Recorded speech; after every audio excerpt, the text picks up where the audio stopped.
Biggest crypto hack in history. Google stepping into Bitcoin, XRP on rise, Bitcoin ETFs crashing, and a new stablecoin rivaling Tether. This week has been insane for crypto, and we are breaking it all down for you right now. Hello everyone, welcome to our very first episode of Weekly Crypto News.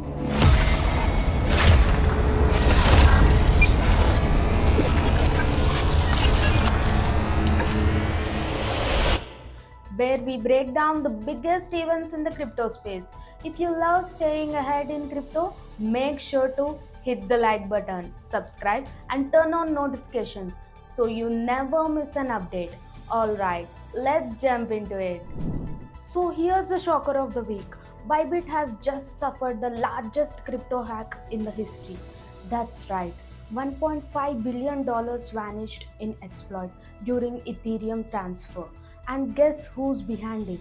Investigators have linked it to North Korea's infamous Lazarus Group, the same hackers responsible for multiple high profile cyber attacks.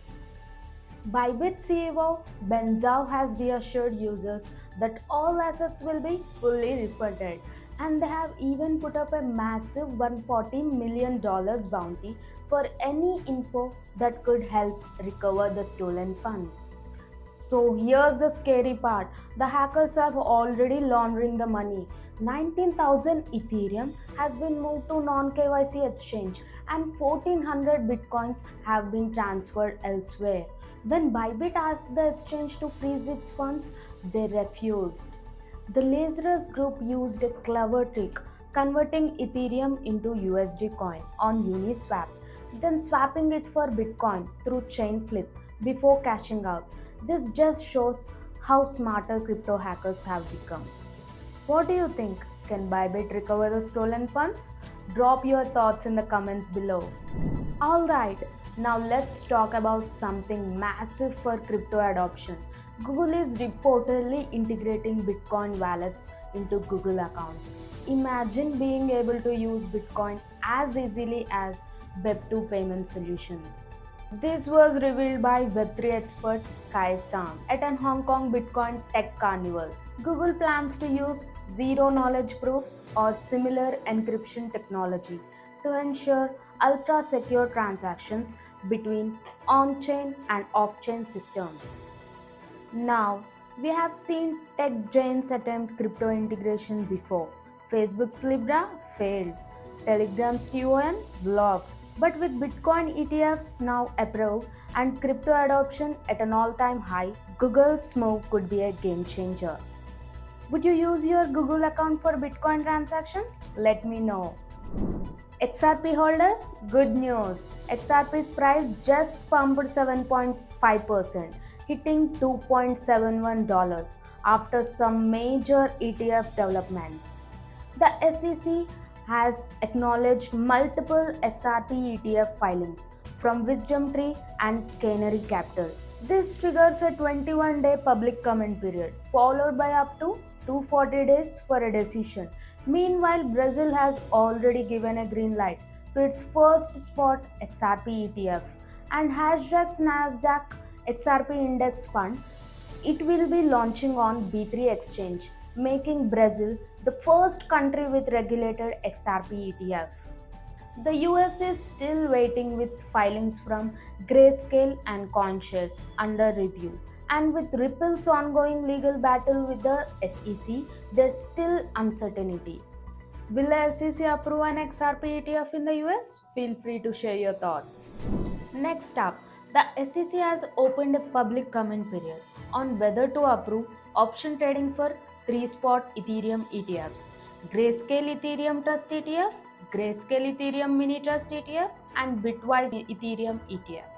Now, spot Ethereum ETFs were approved last May, but option trading is a whole different ballgame. If approved, this would mirror what happened with Bitcoin ETFs and could open the doors for even greater institutional adoption. We'll be keeping an eye on how this plays out. Let me know if you think the SEC will approve it. Alright, this one's not so great. Bitcoin ETFs are seeing some serious outflows. In just 2 weeks, investors have pulled over $1 billion from US spot Bitcoin ETFs, making February 2025 the worst month for withdrawals since their launch.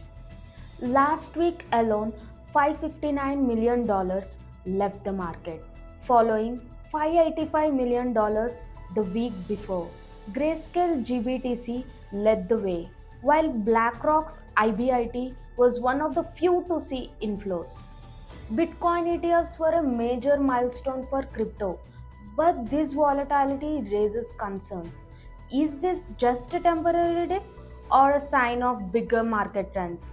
Let's discuss in the comments below. And finally, let's talk about stablecoins. Former Tether CEO Reeve Collins is now backing a new stablecoin called USP, developed by Pi Protocol. Unlike Tether, USP aims to be more decentralized, backed by bonds and yield bearing assets. The goal shift yield benefits to users instead of centralized entities. With Tether dominating the market, USP could shake things up. But do you think it stands a chance against USDT? Let me know. And that's a wrap on this week's top crypto news. What do you think was the biggest story? Drop your opinions in the comments. I love to hear from you. Make sure to like, subscribe, and hit the bell icon so you never miss an update. I'll see you next week with more exciting crypto news. Until then, keep stacking those sats and stay safe in the crypto world.